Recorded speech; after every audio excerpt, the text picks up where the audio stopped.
Narrators have said nothing in the start of the event, no lighting of the lamp or singing or anything. At the end, we'll have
Good afternoon, everyone.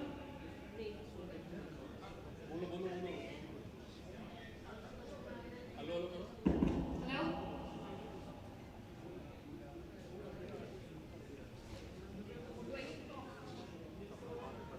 Shri K.R. Narasinghe is a widely recognized experienced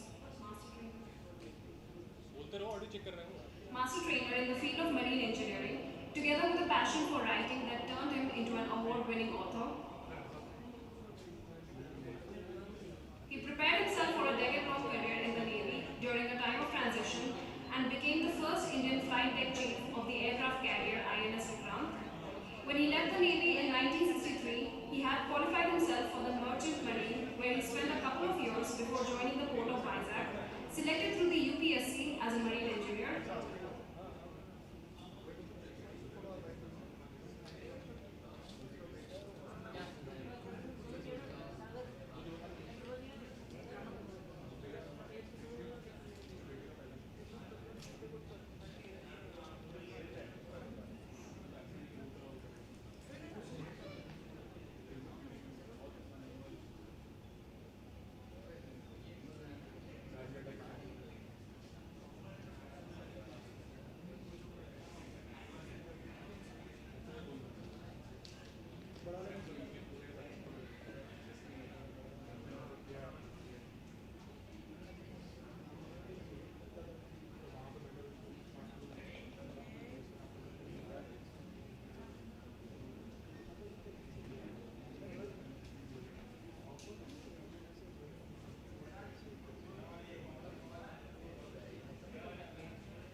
Just speak.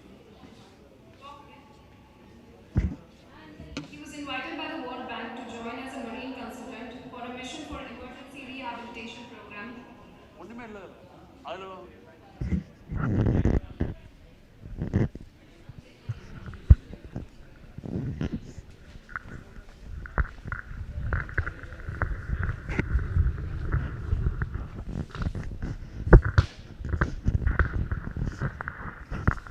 For a mission for emergency rehabilitation program of Cambodia, which he accepted and proceeded to serve with distinction from 1994 to 1996. He was also consultant to Asian Development Bank for port ஒன்றுமே இல்லையா development.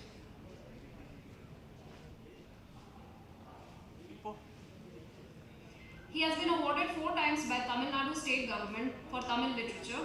Shri K.R.A. Narasaya is a well-read writer in both Tamil and English. His book Kadalodi was published in 1972 and was catalogued with the United States Library of Congress, and his autobiography. கம்மியாகுதா hello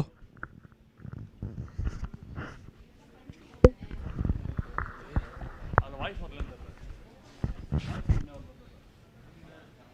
ரொம்ப இதில் மைண்டூட்டாக இருக்கும்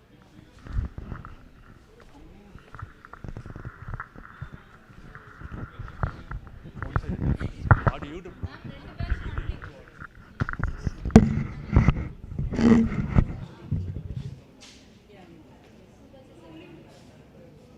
start sir Asif He has been awarded 4 times by the Tamil Nadu state government for Tamil literature. Shri K.R.A. Narasaya is a well-read writer both in Tamil and English. His book Kadalodi was published in 1972 and was catalogued with the United States Library of Congress, and his autobiography. ஒன்றுமே கடற்கரை தான் speaker போயிட்டாங்க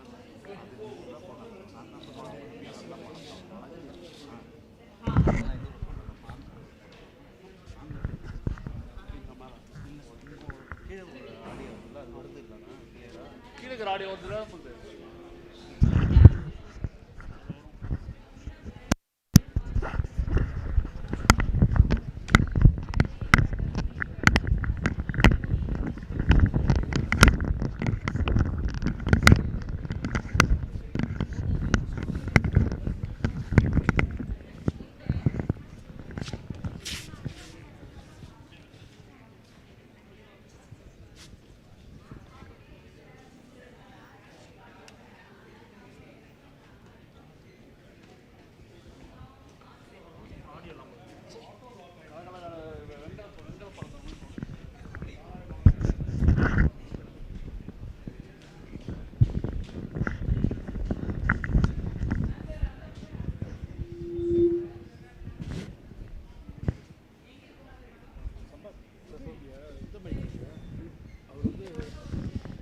அவர் வந்து ஒரு collar மைக்கில் தான் பேசுவார்.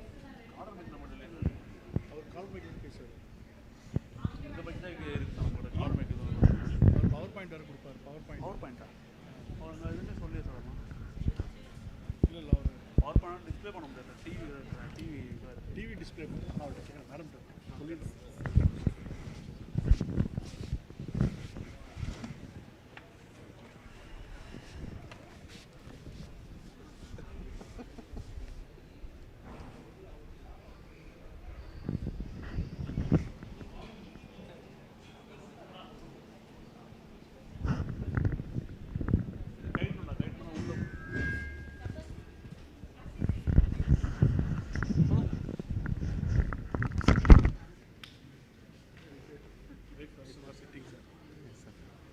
Sitting beside you, sir. Sitting beside a great person, sir. The two great person are sitting. I am sitting next to great person. Sai Karanji.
Good afternoon.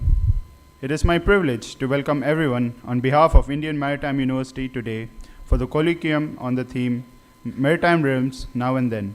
We are honored to have been blessed by the august presence of Sri K.R.A. Narasaya, Indian Navy veteran, marine engineer, marine consultant, a renowned historian and author, and Captain K. N. Ramesh, CEO, Martrade, today to enlighten us with their views on the theme. Is it okay? Uh-huh. We would also like to welcome Honorable Director and Dean, Indian Maritime University, Chennai, Dr. Raju Balaji, Head School of Maritime Engineering and Technology, Dr. K. Sivaswamy, Head School of Maritime Management. ठीक है?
Shri K.R.A. Narasaya is a widely recognized, experienced master trainer in the field of marine engineering,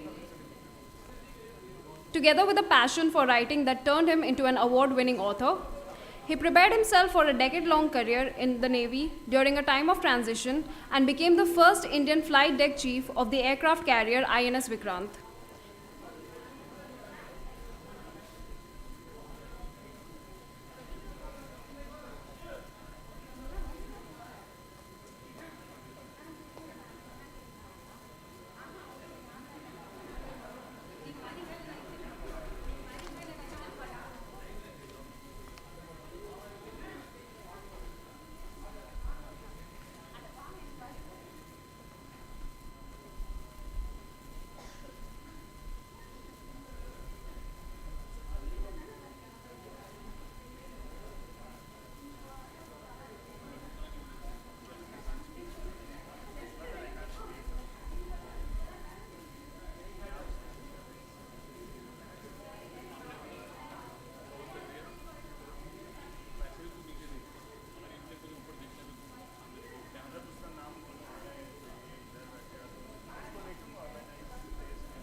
तुम लोग की वजह से अगर ये nervous हुआ ना फिर देख लेना सालों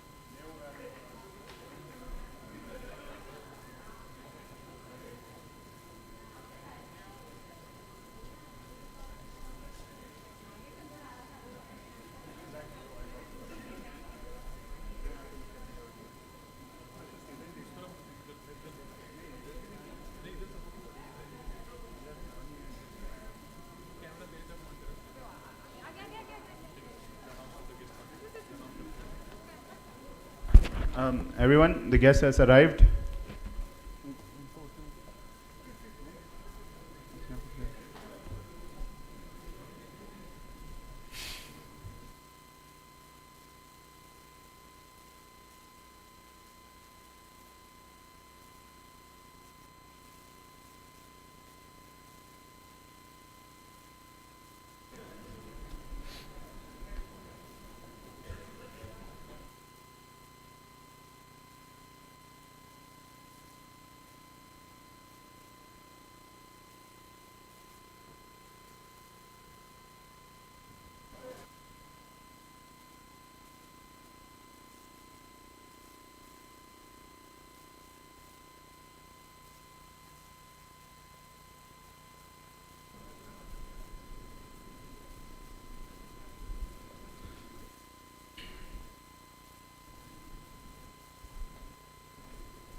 Good afternoon.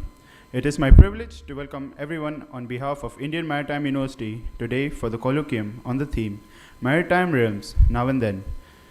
We are honored to have been blessed by the august presence of Sri K.R.A. Narasaya, Indian Navy veteran, marine engineer, marine consultant, a renowned historian and author, and Captain K.N. Ramesh, CEO, Martrade, today to enlighten us with their views on the theme. We would also like to welcome Honorable Director and Dean, Indian Maritime University, Chennai, Dr. Raju Balaji, Head School of Marine Engineering and Technology, Dr. K. Sivaswamy, Head School of Maritime Management, Dr. B. Swaminathan, Head of all the schools from various campuses connected with us today, distinguished members of the faculty, staff, and fellow students. Colloquium, where we converse experiences, is a platform where stalwarts of the industries are invited to share their insight and learnings with those taking their initial steps in the industry. The theme for this edition of Colloquium is Maritime Realms, Now and Then. The maritime world is surrounded one by oblivion. Its existence isn't as pronounced as those of other mainstream fields.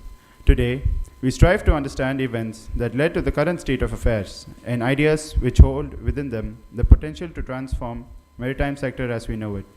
We would explore through our guests the history which we have inherited and the future which relies on our efforts. I would now like to request Honorable Director and Dean, Indian Maritime University, Chennai, Dr. Raju Balaji, to kindly felicitate our chief guests, Sri K.R.A. Narasaya and Captain K.N. Ramesh.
Thank you.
Sri K.R.A. Narasaya is a widely recognized, experienced master trader in the field of marine engineering, together with a passion for writing that turned him into an award-winning author.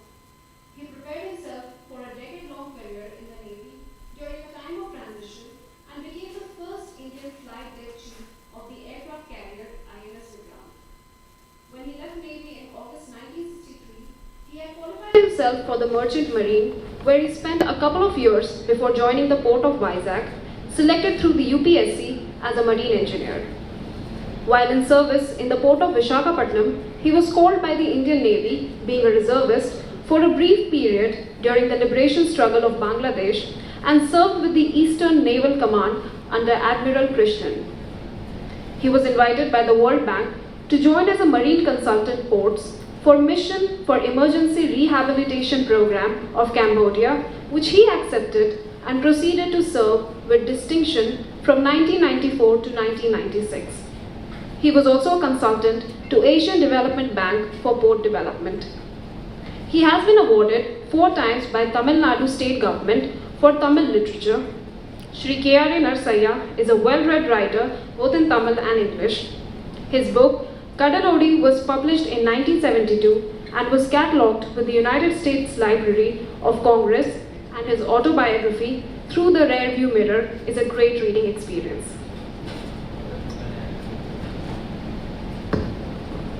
Captain K.N. Ramesh is a master mariner with 37 years of diversified experience in shipping business and related operations.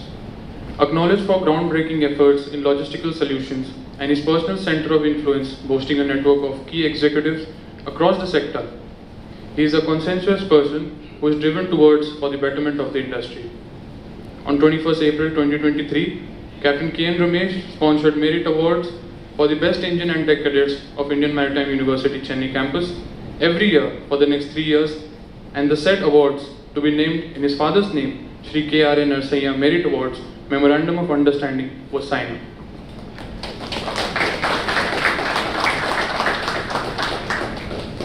So first of all, thank you to the both of you for agreeing to do this.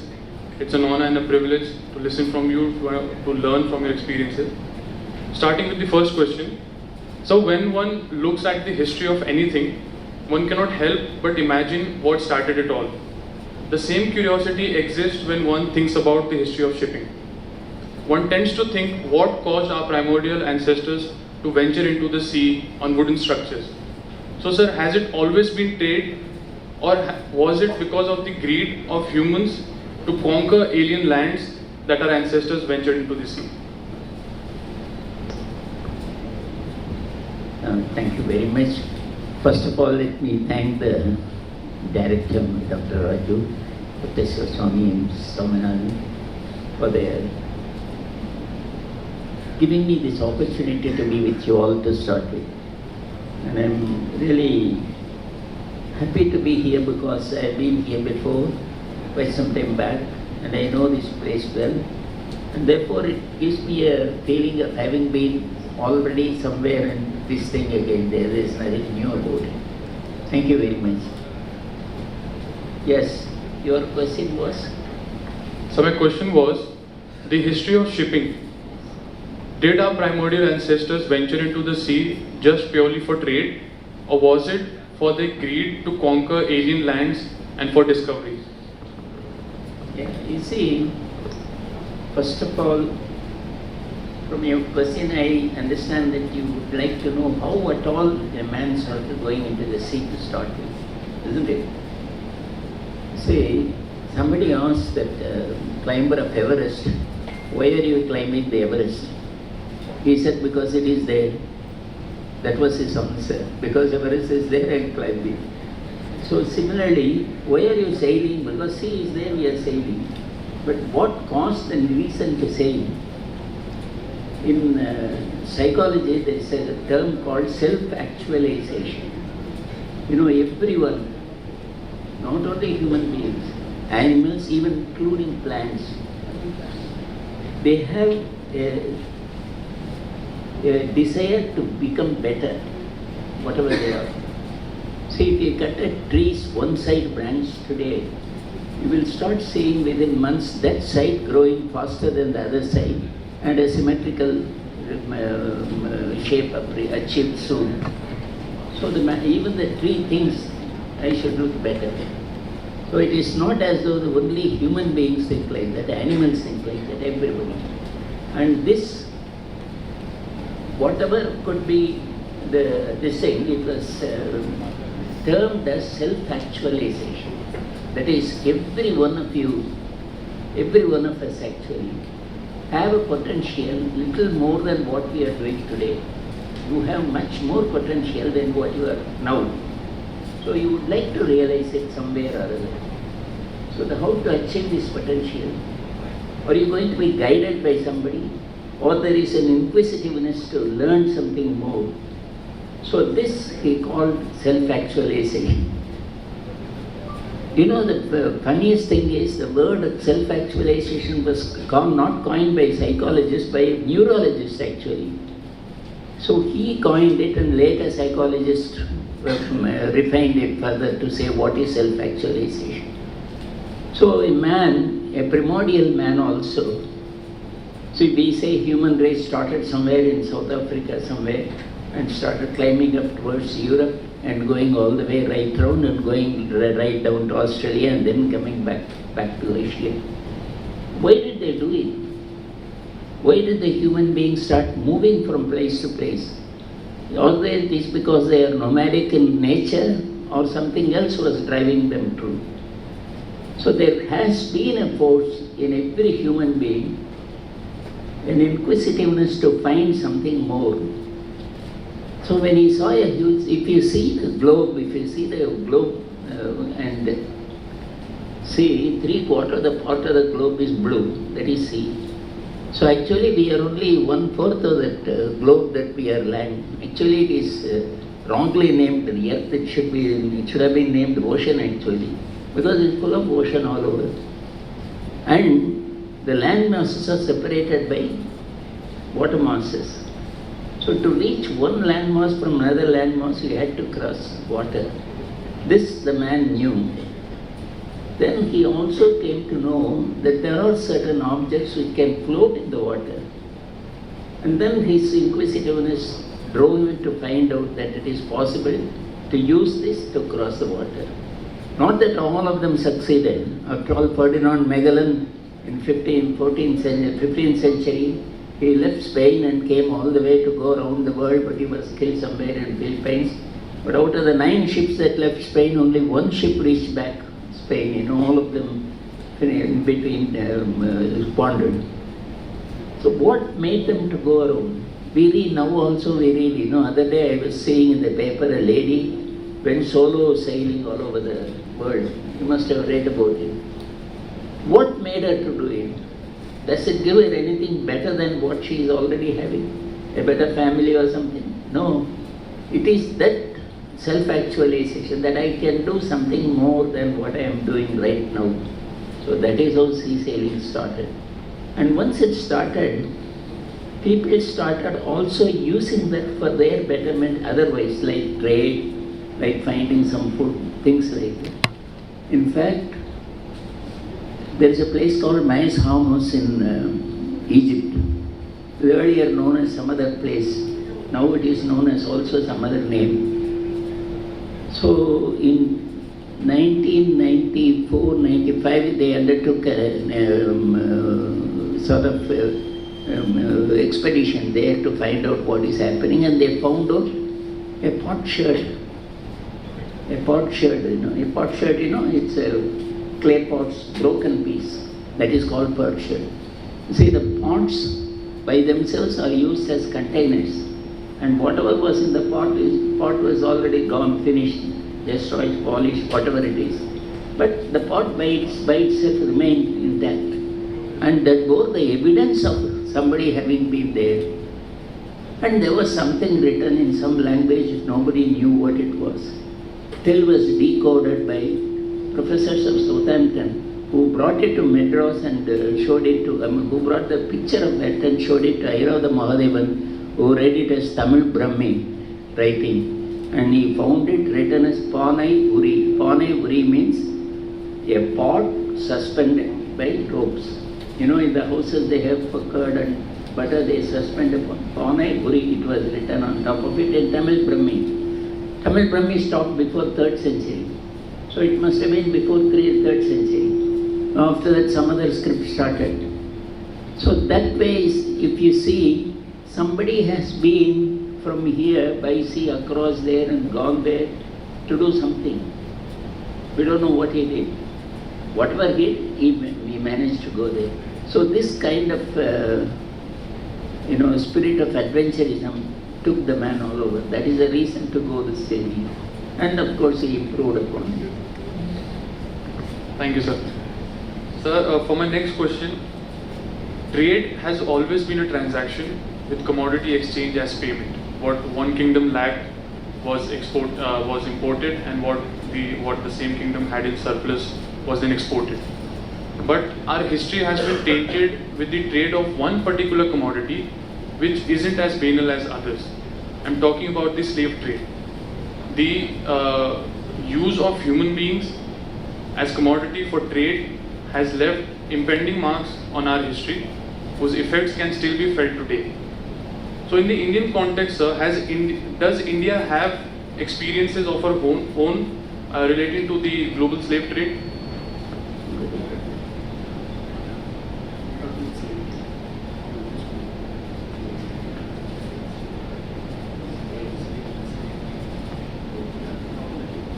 No, it's all right. Slowly. Slave trade, Yes, I have written a paper also about it recently. Yeah, slave trade, you will be surprised to know commodities were sold, but human beings were also sold. But when we talk about slave trade, we will talk about Atlantic slave trade of America buying black slaves from Africa. So there has been a great slave trade from India, I would say.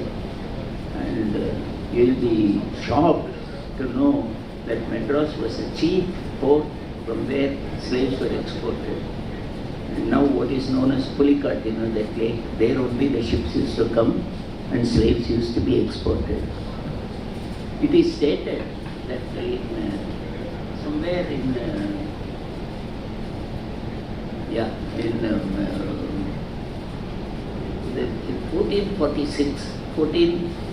1446 or so, 1646. 1646 is a great famine in Madras. In fact, there were famine all over the country, but it was worse in Madras. When the famine was there, people were willing to go as slaves rather than die of hunger, because they were assured of one-time food. And in a matter of 18 months, 135 ships sailed from Madras to Achin. Achin is a place in Indonesia, no? Achin is a place in Indonesia where the slaves were taken. And because of the famine, people were offering themselves as slaves. And the great Madras East India Company then, in collusion with certain people here, like tradesmen, like chief merchants and all that, they formed a nice marketing way of sending these slaves. Do you know, each slave sold, the governor was getting 8 shillings per slave sold, and out of which 1.6 shillings went to the merchant who was, broker who was in between. So it was a good trade, people were very happy. And these people who were not giving food, they were also happy. And the ship that went from here to Achin had taken as much as 300 slaves. By the time the ship reached Achin, the slaves were not even able to stand there to crawl out of the ship. They were starved so much. So it was, in fact, they were so much worried about the Black Death. Black Death is caused due to famine than dying of hunger. So, then dying as a slave. So they were prepared to go as slaves and do it. When that was there, it was Aurangzeb who brought a rule against the slave trade first. But that was not obeyed anyway. Till, you will be surprised to know, only in 1843, Government of India promulgated an act which is called Indian Slave Act, by which slavery was abolished. Till then, slavery was going on. So it's a question of supply and demand, I suppose.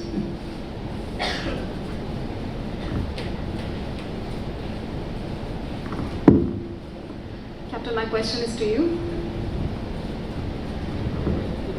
So, to command the seas, it was necessary that shipbuilding be promoted in India, and with empires reaching far out to the east of the Asian continent and rulers encouraging oceanic exchange, what changed in the Indian shipbuilding scenario that a nation with once a significant maritime presence is today not at par with its Korean, Japanese, or Chinese counterparts?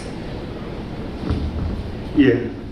First of all, Dr. Balaji, thank you so much for inviting us today. Professor Swaminathan, Captain Kishore. Lovely being in the presence of a young crowd, and I'm more than happy to see a lot of girls in this crowd. I mean, it's very encouraging to see girls of your age coming out to sea. I think that's the biggest change I've seen on this campus, and Dr. Balaji, I think you've done an incredible job for us.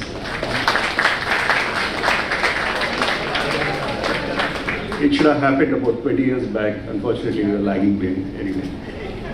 So, coming to shipbuilding, yeah, that I believe India missed the bus big time.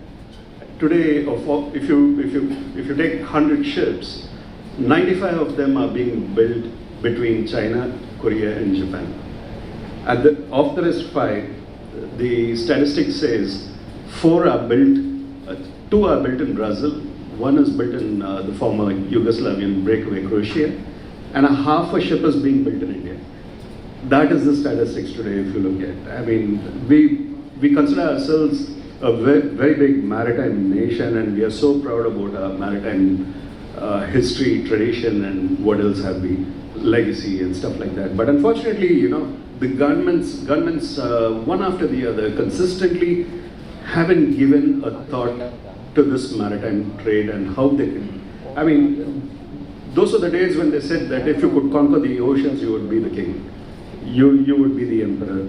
But somewhere down the line, we completely lost the plot, I think. I mean, government taxation scheme, every government, one after the other, right from our independence. We failed, considering the fact that we had the first Scindia's, shipbuilding yard in Vizag.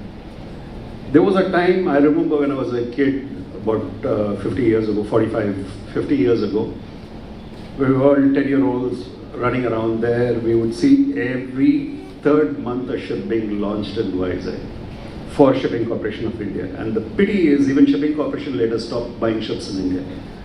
I mean, the ships got bigger and bigger, whereas we didn't improve our capacity, we didn't improve our skills to build ships. We didn't improve our facilities, we didn't improve our taxation regimes. I mean, there should be some benefit for an Indian ship owner to build a ship in India, or a foreign ship owner to build a ship in India. There should be, I mean, unless we are more competent, more skilled, a little less cheaper than what ships are built in Japan and Korea or in China, why would anyone come to India? No one would. We failed, we completely lost the plot. The biggest ships that we built were, I think, Cochin Shipyard built one now, which is like Rani Padmini, 60,000 deadweight. That's it. That was the biggest ship, and it's a shame that we consider ourselves such a big maritime nation with a coastline. You know, over the period of time, I've gotten sick of listening to this. India's got the biggest coastline, 7,000 kilometers coastline. We can do this, we can do that, and the other, but eventually did nothing. You know, ship owners have migrated out of India. Forget about shipbuilding. So it's a pity. We lost the plot. And had at some point in time we realized the importance of building ships in India, I think that would have been the start point of becoming a very big maritime player. Unfortunately, yes, we have lost the plot. And how we can revive it, I think the man up above only can tell us. Because the people down on the ground, people who are running our maritime industry have no clue what they're doing. That's the honest fact of what's on the ground today. Can I supplement? I'll supplement a little more on this, because shipbuilding is an activity that we really need to know something about it. You see, just as the war was about to be over, England found their freighters were very small in number. They needed urgently some freighters. At the time, carrying capacity of 2,500 tons only, not more than that. So they ordered 60 ships on American yards. They were called Liberty ships. I stayed in one of those Liberty ships, so I know very well about them. So these Liberty ships were constructed. For the first time, they departed from riveting to welding, because England thought welding will not work in shipping, but Americans said welding will work. We take suitable precautions. So they welded ships. All Liberty ships were welded ships, and they started building ships. When 60 ships were ordered, the working lot in the shipyards came down because most men were engaged in war. So women were employed, and they proved they can do what men can do a little better. So they built the ships faster than men. You will be surprised to know that first ship was built in 230 days, and a ship called some name I don't remember, built from the time the keel was laid to launching time, it was 4 days and 16 and a half hours. Can you beat it? 4 days and 16 and a half hours. Just think back, we gave an order of 80,000 tonner to Cochin shipyard called Rani Padmini, and it was built, for 8 years. By the time it was put into sea, it was 8th year over. So you can imagine, why we are lagging behind. I think we speak more than what we do. So my next question is to you. So because we are talking about shipbuilding, so if we look back in our history, empires that have existed in India, especially those that had the coastline within their boundaries, have given considerable time in building their navy and securing the trade routes either to the Far East or to the Middle East on the Arabian Sea. So sir, in the Indian context for you, is there an empire that particularly stands out in its effort to building the Indian Maritime Sea? Yeah. See, the credit first goes to Gupta Empire, when they started. Because in Arthashastra it is written about shipbuilding and what we should do, navy and how we should go abroad and all that in Arthashastra. But then they didn't take it far because they were landlocked people, North India. When they came south and many people took over, Kalikas took over, Andhras took over, Gujarat took over, everything. But to say that a mark was made by Cholas only to start with in a navy, this thing, and going abroad in ships. Navy built the strongest, Cholas built the strongest navy. In fact, Rajendra was responsible for that. In fact, if you know that cadet training ship in Bombay was called Rajendra, it's named after him, Rajendra Chola. So that Rajendra Chola was son of Rajaraja Chola. Rajaraja Chola was in 1st century, and 1st century he finishes, in 2nd century always Rajendra Chola takes over. When Rajendra Chola built the navy, there were two reasons. There were some marine choke points. There are certain points known as marine choke points in the world, where if you stop them, you can stop the entire shipping in the world. At least you can sort of cripple the shipping. That is Malaccan Strait, Panama Canal, Suez Canal, and some other straits in some place. But one of the most important thing is Malaccan Straits.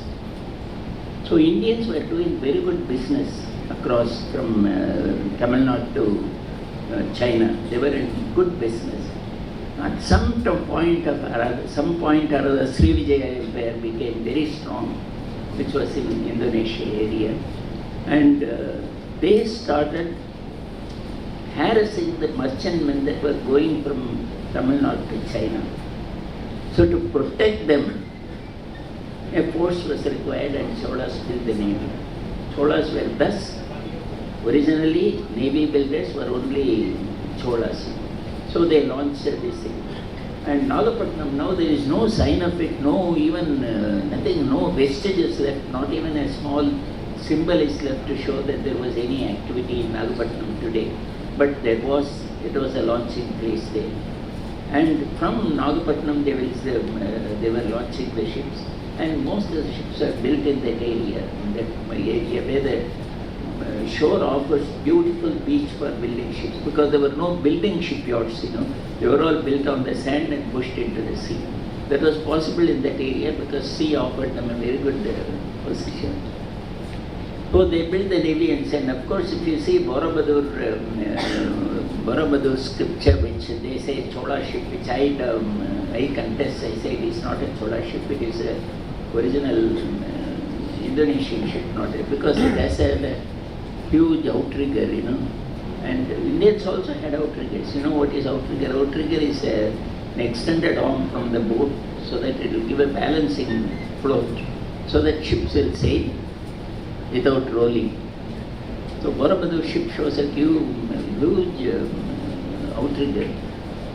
And one ship picture is seen there with the elephants and all being carried by Cholas. That is also available. But of course that may be exaggerated, I don't know. Whatever it is, Cholas built the navy originally to support the merchantmen. Eventually they found it could be used for occupying other places also. Thus they were won over Srivijaya kingdom and occupied that area completely. And then they went on further up to this thing. In fact, we have remains of this thing in Quanshu Airport in China. There a temple was built, and the stone is even now available to show that there was a temple built by one Tamil merchant. So it is all started like it was not designed, it was a thing which evolved, by necessity. So that is how the navy was built, and for your question, the biggest navy built was by Cholas. Captain, my question to you again. So the maritime industry has witnessed concurrently with transmuting into a more inclusive and diverse domain. Positive changes pertaining to people's mindset have been observed as a result of increased gender inclusion and the growing presence of women seafarers. As a past master, how do you perceive the overall impact and benefits of gender inclusion in maritime? Well, a short answer. It's wonderful that we got girls now sailing the oceans. Like I said, it should have happened about 10-15 years ago. But regardless, it started. Now, again, if you look at statistics, not just enough. I mean, we need to be more inclusive.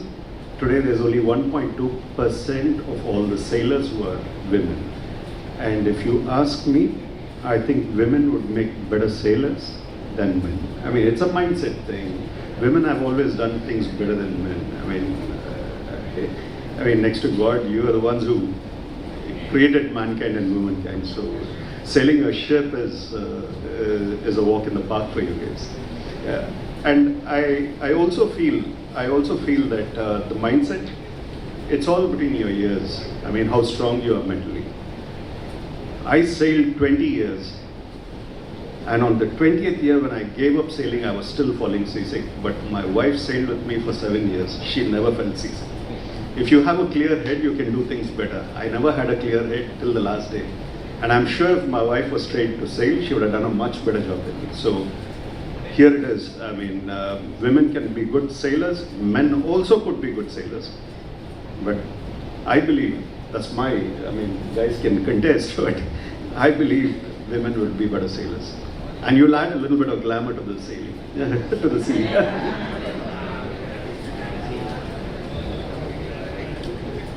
And okay, but there are some conjecture around women not being suitable for the engine room. What do you have to say to that? And why is that so? It's just a conjecture going around. I don't believe in this at all. I mean, there are so many engineers, women engineers are doing remarkably well everywhere. Both men and women are doing well. If men can do it, women can do it too, and they could do it a little better, I believe. Anything. I mean, right from being a cook to being a sophisticated marine engineer. Why not? I mean, there's no reason to believe that. I haven't read any articles which said that women are not mentally made to work in the engine room. I mean, why not?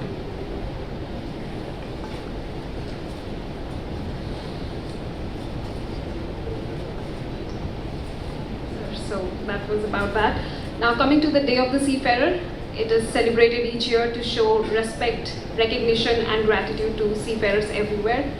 The objective is to use the universal outreach of social media to raise awareness about the vital role that seafarers play in the world economy, and to also educate the public about the issues facing the modern day seafarer. So, as a veteran of the maritime sector, what are the prime persisting myths about the industry that you would want to debunk at once? Well, there've been a lot. There've been a lot of myths about sailors being the scum of the mankind, and that's why they land up sailing. Not so, actually.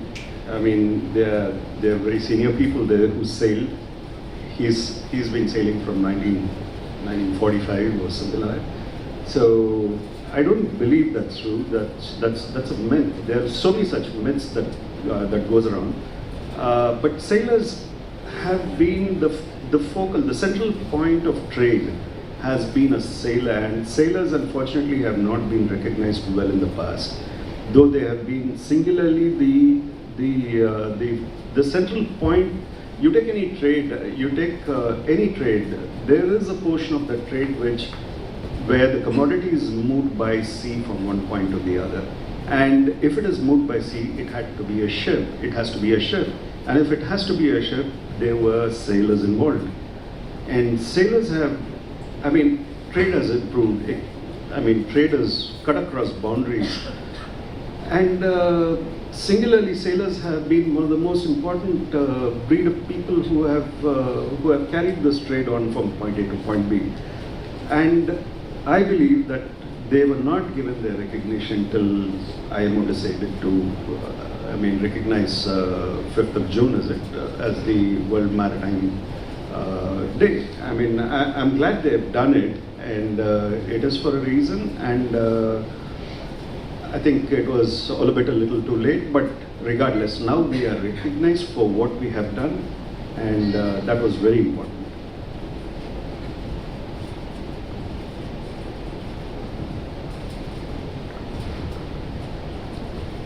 So, because you've seen the transition of India pre-independence and post-independence, when Britishers left, from my point of view, they made everything that they could to make sure that the progress of India, or at least the effort that Indians had to make sure that India could at least stand stably after the independence, was hindered in any way.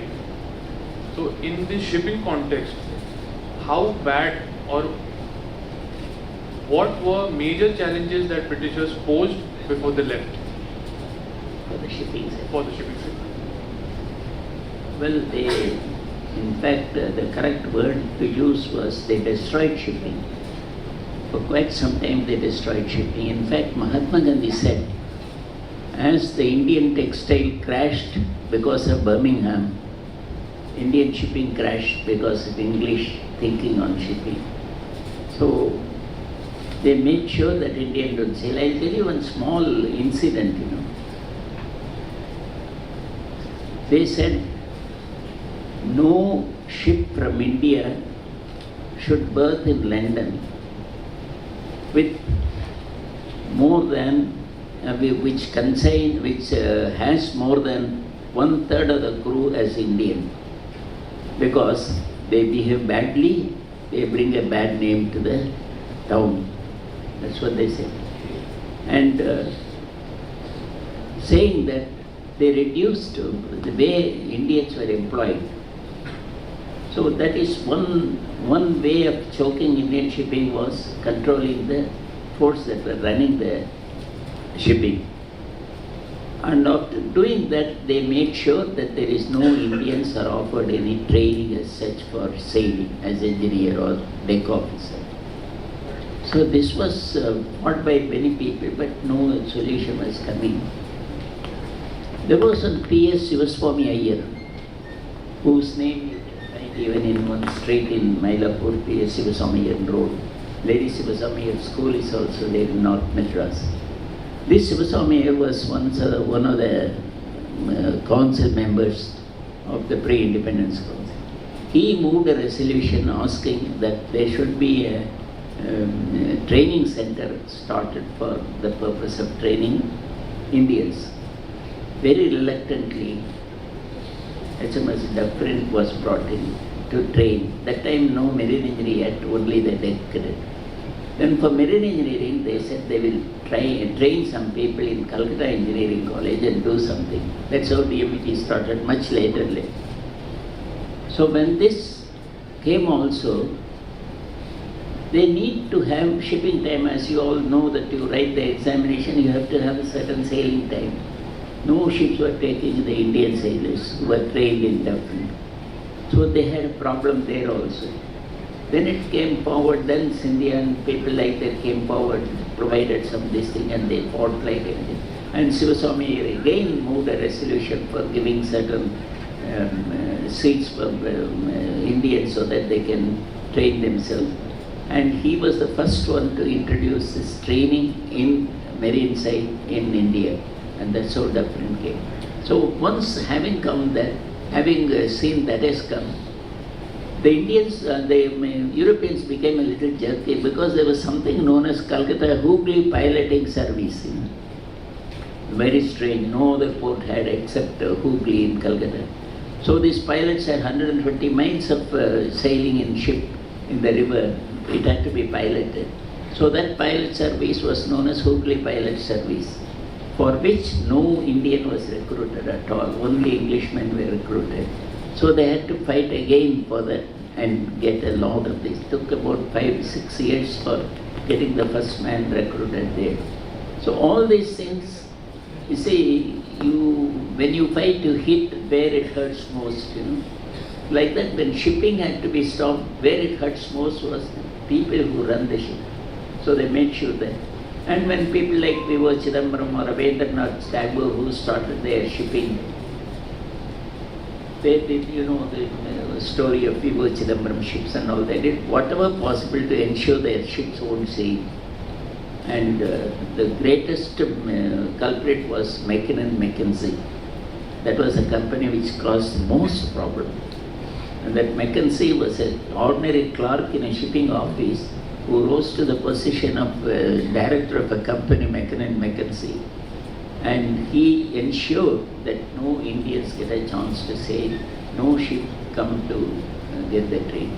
And eventually when Sivaswamy Iyer succeeded in getting some ships also allotted for trade, then also they went out saying that for certain ships having Indian ships had to be given certain percentage, whereas others will give different percentage. So they tried all their best to kill shipping.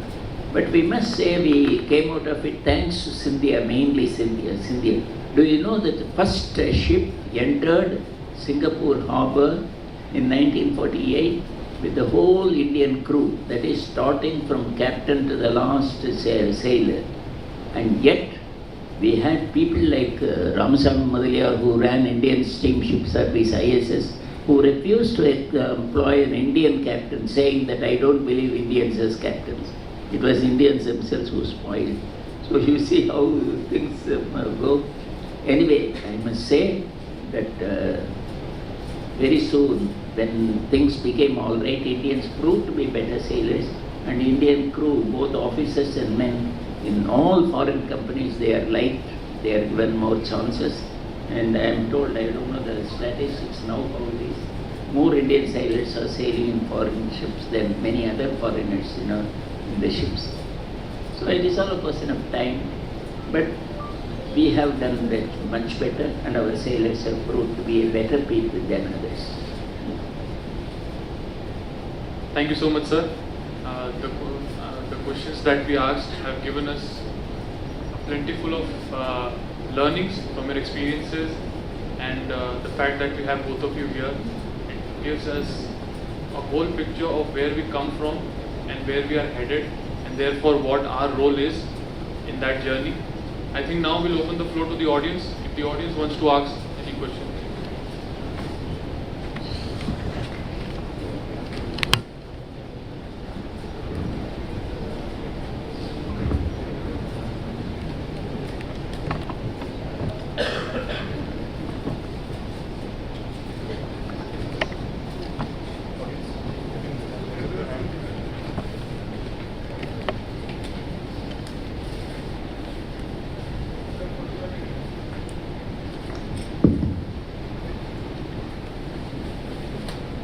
Good evening, sir. Excuse me. Sir, previously you talked about the choke points that are present in the maritime trade routes, and we can see at the present scenario that China is building commercial and military bases around those choke points around India. We also know it as string of pearls, and it is between the state of Malacca, Colombo, and Gadar port, especially in Pakistan. So my question to you is that, what will be the impact of this string of pearls on the Indian maritime sector, and mainly what will be the role of the future in the future of the Indian merchant navy if tensions arise between the two countries? Yeah, you're right. I'll take the question. You're right, the string of pearls, Gwadar, all of that. But India is not sitting quite too. India is building a huge naval Yes, base. sir. The India is building the string of diamonds, so-called diamonds, around to counterpart this. But what is the role of Indian marine merchant navy, sir? I mean, merchant navy per se can't do much, right? I mean, they can sail the trade routes only. If you sail, when you sail, you will realize there are trade routes, and you stick to the trade routes. If there is in times of war, you have to avoid certain prescribed trade routes. There would be a directive from the maritime authorities of those countries, and they would tell you to not venture on those trade routes. So you'll have to follow the guidelines like any other country. I mean, that will not just be limited to us. It would apply to every other nationality vessel. So Indian vessels per se, I mean, if you look at it from a larger context, there are very few Indian flag vessels in the sea now. I mean, most of the Indian companies are registered outside, and literally all of them fly a flag of convenience. So, I mean, it's a very complex issue, right? I mean, you can't kind of isolate a ship and say this is an Indian ship. It could be, the ultimate owner would be Indian, but there is a flag of convenience, and so it's not technically termed as an Indian ship. So, and regardless of all of that, you'll have to follow the trade routes. In times of wars, you have to avoid places, you have to avoid trade routes, and regardless of the nationality or the flag of convenience, or the nationality of the crew, or the owner, you have to follow the prescribed trade routes. Yes.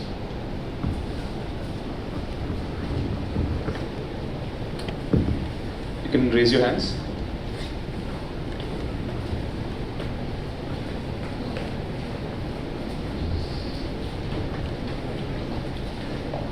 Good evening, sir. Can I know what are the maritime trades effect after the post-independence? What are the effects of maritime trades after post-independence, in post-independence? This is India-centric or global? Indian sector.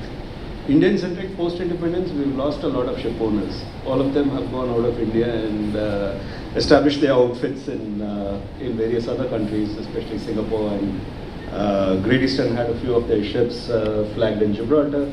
Tolanis have gone to Singapore, and SCI is the only company left, and it's up for grabs. I think they're also about to be sold out. So, if you look at post-independence effect of shipping on India, Indian seafarers have done very well for themselves. Today they are sailing in. I mean, they constitute the biggest sailing population. That's one. The training centers are vastly improved. You have the best facilities now. I mean, not just in nodal cities like Bombay or Chennai or Calcutta, but you have training centers even in, I understand, even in Bihar now. Somewhere in Bihar and some places like in Delhi. So the infrastructure down on the ground to train seafarers has improved vastly. I'm afraid the strictures, that the laws, I mean, we've not even been able to pass an MS Act. You revise the MS Act, if you look at the MS Act in its present form, it's almost Jurassic Park. So have we evolved there? Definitely not. So the lawmakers, they haven't done nothing, but individuals have done brilliantly as Indian sailors or be entrepreneurs who built maritime academies and stuff like that. They've done brilliantly well, but somewhere we lost the plot. Like I said, we didn't let our ship owners grow. We didn't let our ship building industry grow. And we've not really, till recently, not expanded on our ports. Till very recently, not too many ports in India could take even caves. Only there are a handful of ports which can take caves. But that is improving very fast. So this is broadly what I see in this horizon, in the shipping horizon, what has changed. Some for the good, some for the bad, but we are moving. Guys, please raise your hand. Good evening, sir. So myself Sriram. So I would like to ask a question like how did India's maritime history is affecting the present day policies and strategies?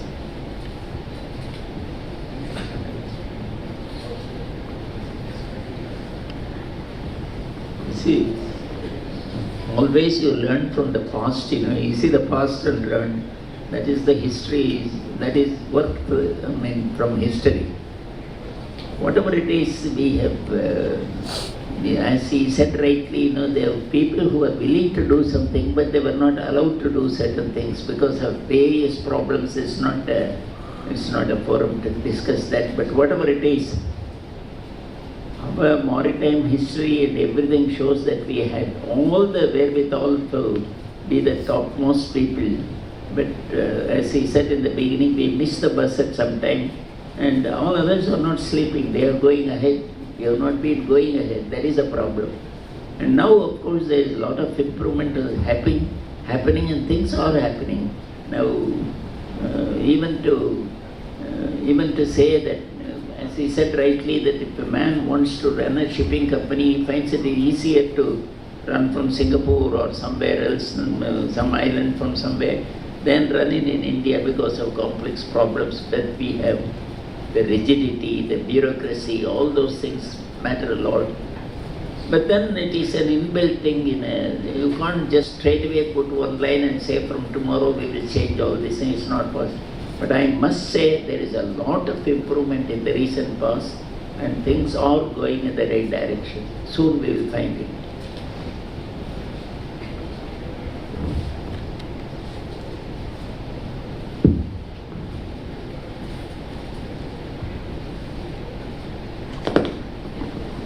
Guys, anyone else? Please raise your hand.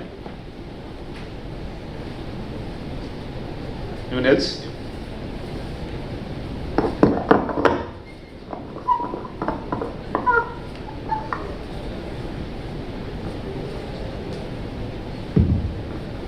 Good evening, sir. Sir, I have a small question.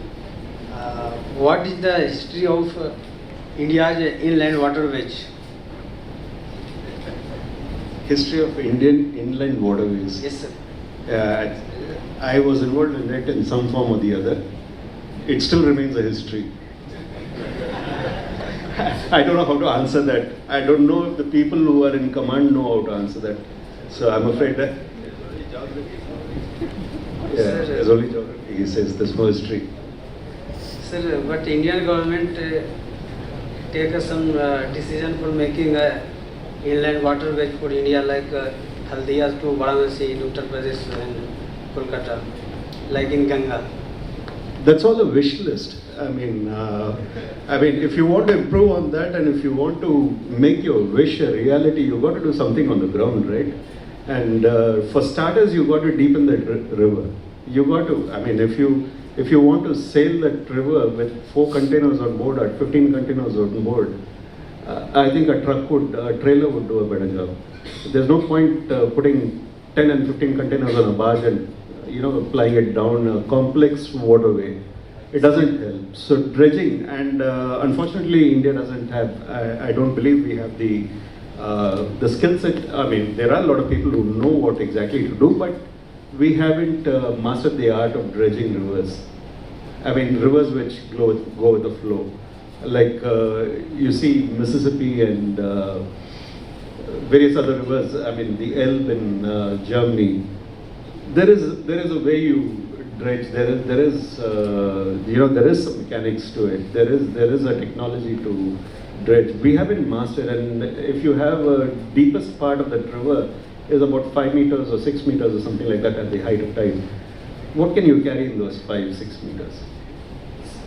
I mean, you look at Mississippi, you can take in a Cape vessel there. I mean, in the bygone days, we used to go as Panamaxes to load wheat, 50,000 tons of wheat on a Panamax.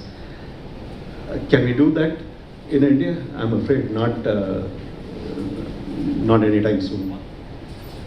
We got to improve the infrastructure. We haven't done that. Guys,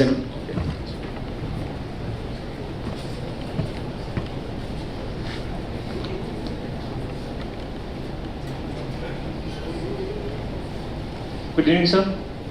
So my question is that when we look at Nordic countries' maritime history, we get to see how advanced they were regardless of having small population. So what were we not interested? Why we were not interested in maritime trade at such level in past, sir?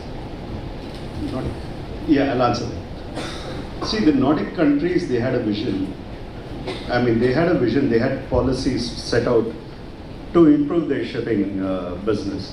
And they did extremely well. I mean, you combine Norway, Denmark, and some of the, not so much Swedish, but Norway and Denmark. They had a vision, and the government backed the vision of the people who dreamt of making Norway or Denmark into a big shipping hub. You saw the 2008 crash. With the crash, companies like Eisenbulk, Lauritsen, all of them disappeared. But then still they held on. I mean, today Maersk, it's owner's envy and neighbor's pride. I mean, they're doing so well. It's because of the policies. They had a will to make maritime a central subject to their economy, whereas we don't have. That's singularly the reason why the Nordic countries have done well for themselves. Even today, why is it that World Maritime University is at Malmo? I mean, they're not half as big as the coastline we got, and we claim to be as ancient in maritime trade, as any other. But the seat of learning has been there. At least they believe that. And major shipping companies, you take the top 5 shipping companies in the past, they were all out of Norway or Denmark. Unfortunately, you need a policy to back a vision. That's important. I'm sure we'll have it sometime.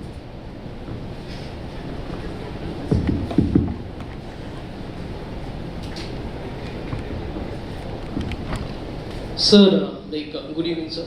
So after the 9/11 attacks, which was probably the first ever recognized event in the world, after which it was recognized that a vehicle can be used as a transportation vehicle can be used as a weapon, wherein an aircraft was used as a weapon. So there were many changes and amendments in SOLAS as well as the ISB scope.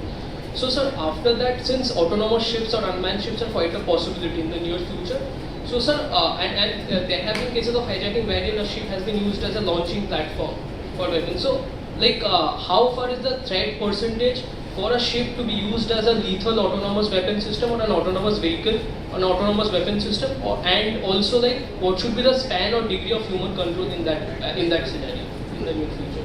See, I'll answer this question in two parts. When you say autonomous vessel, I mean, Dr. Balaji can correct me. When you call a vessel an autonomous vessel, it doesn't mean that you're not going to have anyone on board. You'll have a few people on board.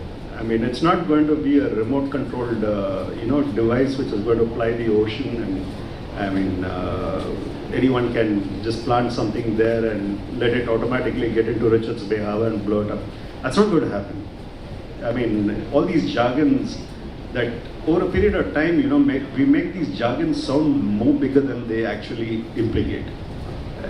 Autonomous, fine. I mean, you're reducing, for me, the reading of autonomous is you're reducing manpower on a ship by bringing in a lot of things, a lot of automation.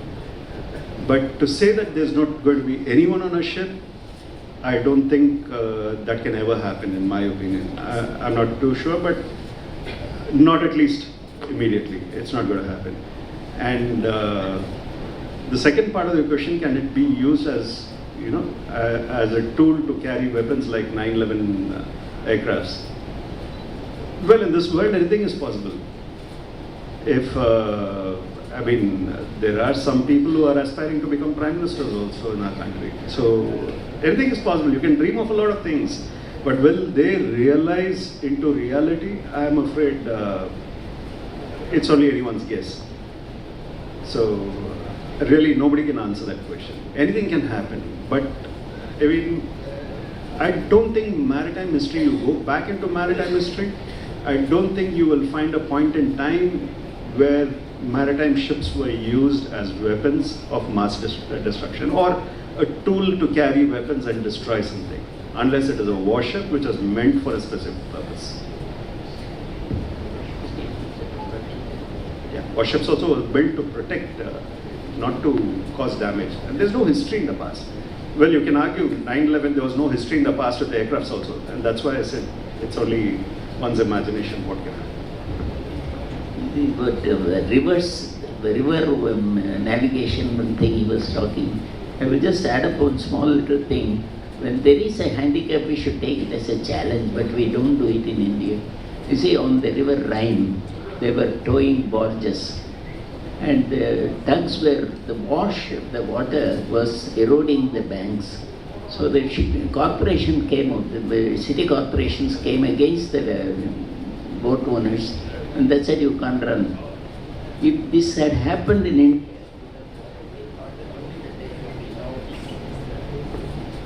there should be no boats running anymore in this river. No, in Germany they didn't do it. Immediately one boat owner thought, if the wash is spoiling the bank, why not I reduce the wash? So he put two curved plates around the propeller, and the wash, instead of going onto the bank, which was going back, by the time it was touching banks, it had lost its velocity. But what happened? In the meantime, he found that he was able to pull one more barge with the same force. And then came Dr. Cort, an engineer, who found that putting a shroud around the propeller, you can increase the thrust. And it was proved for the same horsepower, you can increase the pull by several tons by putting a ring around it. And then the Cort nozzle came. You see, when a handicap is taken as a challenge, like you can do something, but we in India, we don't do that. We straight away put a stop to it and say, with banks are going, so don't sail anymore. So, thank you so much for your deep insight, sir. I have one last question for you, sir, Srinasai, sir. For me, I look up to Chhatrapati Shivaji Maharaj or Rajendra Chola as idols when it comes to maritime history, and I sometimes feel maybe there has to be something that I can do extraordinary, maybe not as far as them, but maybe somewhat, maybe a drop in the ocean, like them, so that in the future, the children might not only read about them, but also read about us. So what can we be as young cadets sitting over here to something significant to the Indian history or Indian maritime history, or rather world maritime history, so that our contribution will be significant for humanity as well as maritime field. I think that was your first question, was supposed to be asked to me, this similar like that. But you, of course, I agree with your question, that's a very important. What can you do? You see, there is no theoretical answer for all those things. And there is no thumb rule also to say you do this. But what I feel is, we have not done any recording of whatever we did in our history. We say Rajendra Chola child, C child, A child, and not a single shred of evidence for anything in a written form. Some folklore singing, saying that he went and conquered this and all that. That doesn't make history. History has to be recorded. Whereas a single Greek sailor in the year 84, that is first century, he recorded the entire cruise through the shore, and it was called the Periplus of the Erythraean Sea. It is a recorded thing, first year. And this sailor was not an educated man. He wrote down on ordinary English. So my own idea is that you should learn to record. Even now it is not late. You should record yourself what has happened, so that it remains there for the posterity to know what we can do better or whatever it is. Second thing is read a lot. Unfortunately, the reading habit is becoming less and less, and though there is a sustained effort now to improve the reading. I personally feel my reading helped me a lot. First to start with, in Shivaji, where I was doing my apprenticeship, I found this book of books of reference, issued by the Royal Navy, that gives all the stories of certain war histories, like sinking of the Bismarck, Battle of the River Plate, and things like that. So that is all recorded hour by minute, everything, what happened, sinking of the Bismarck. How many of us know that what is Bismarck, why was it sunk? One of the most sophisticated ship of that time, biggest battleship built by the Germany, did not even last 8 months at sea. It was lost. That story we have to read, sinking of the Bismarck, as to how this happened, why this happened, and what took over. Similarly, Battle of the River Plate, when you read, that captain went down with the ship and all, but it happened in India, in INS Kukri, when it went down in the war in the western seas during the Bangladesh occupation. Went down, and Captain Mullah went down saluting with the ship. He never tried to escape even. That is now, it is not history, it is a very, very present thing. But these are recorded, but earlier ones are not recorded. They are only stories, and highly exaggerated stories. If a man goes 1 mile, they will write that ramp for 10 miles, things like that. So what happened is, we have not recorded. My own idea is, history is not a subject of somebody. I am not a historian, but I found history is very interesting. I started writing. So history is for you also. As a cadet, you must write down what is happening. You must say what happened on the ship as soon as you go. That is history. That is how you should create history and keep for every English sailor wrote down whatever happened. And that is how the sailing also improved. But today, they say that Cholas went up to China, but not a single shred of evidence as to what they showed, what they used for the form of sextant. We know that they use thumb rule, but thumb rule is not written anywhere. We know they use thumb rule, which is equivalent to sextant used by today by people, but there is no place anything written. It is only folklore music or something like that. So my own advice is read and write. Read a lot. Read good books a lot and see what the earlier people did, and record what you see, what you do. It may not be immediately relevant to you, immediately interesting to you, but one day or other it will be interesting. Thank you. Thank you so much, sir. Thank you so much. While on that, I'd just like to add, I read a beautiful, I saw a beautiful billboard in Canada once. It says there's no virtue in not knowing what can be known. you should develop this habit of being a little more inquisitive than you are. Gather along the way. Good things in life, pick it up, move forward. And it's not about you moving forward. When you move forward, you create your own success. But when you move your team forward along with you, you create you widen the horizon, not just for yourself, but for so many people. So it's always important to believe that it's not just individual success, but team success. And you should be there for people who are weaker than you are. That's most important. And as sailors, you will realize how important this is along the way. And the second, I've always been, he told me when I joined Sea, he told me one thing which I'll remember to my dying day. He said, when you repeat a habit often, it forms your character. When you repeat your character, you create and write your own destiny and fate. So if you repeat a good habit, you form a good character. You repeat your good character, you will be successful. So that's very important. I'll leave you with this parting words. I don't want to blow any more sunshine. It's late in the evening, and thank you all. Wonderful. Thank you, sir. Wonderful. Thank you, sir.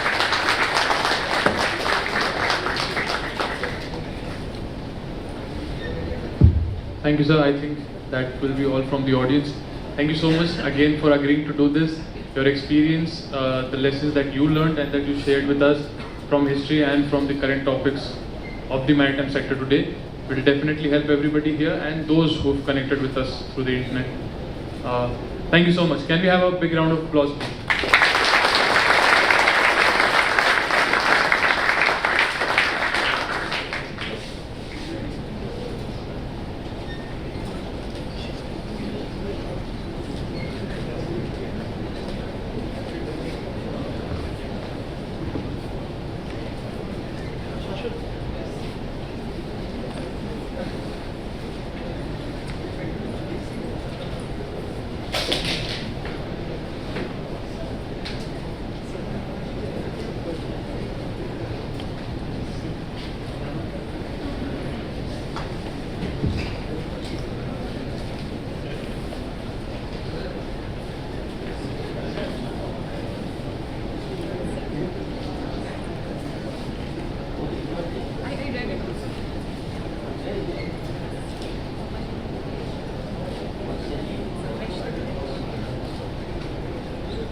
an honor to address the contribution of those who worked really hard in the successful conduct of this event.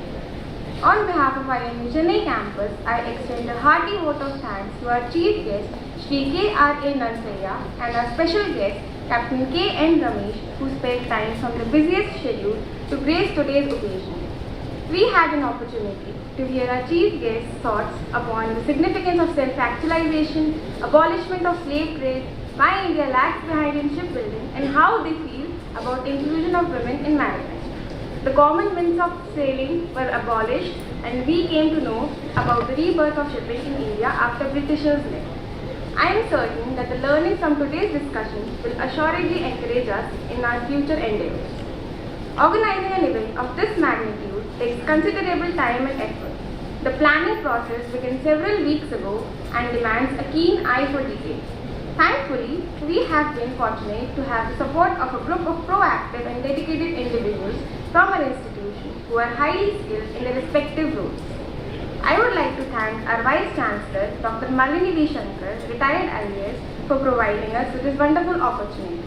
A special mention to our Honorable Dean and Director, Indian Maritime University, Chennai campus, Dr. Raju Balaji, our Registrar, Shri K. Sarvanan, our DR Admin, Dr. R. Bhuvneshwari, and our Head of Department, Dr. K. Shivsami, for being consistently present as invincible pillars of strength to all of us. In fine, a big thank you to each one of you who made this second edition of Colloquium memorable for all of us. Now, I request everyone to please stand up for the national anthem.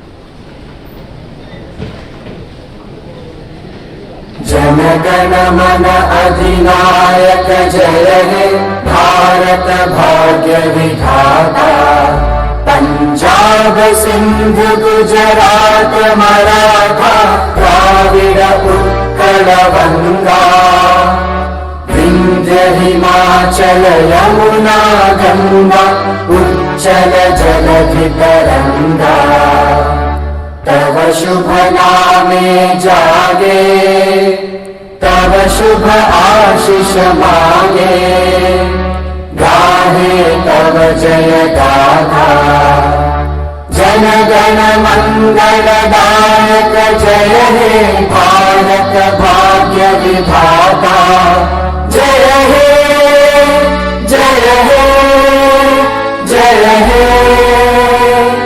जय जय जय जय हे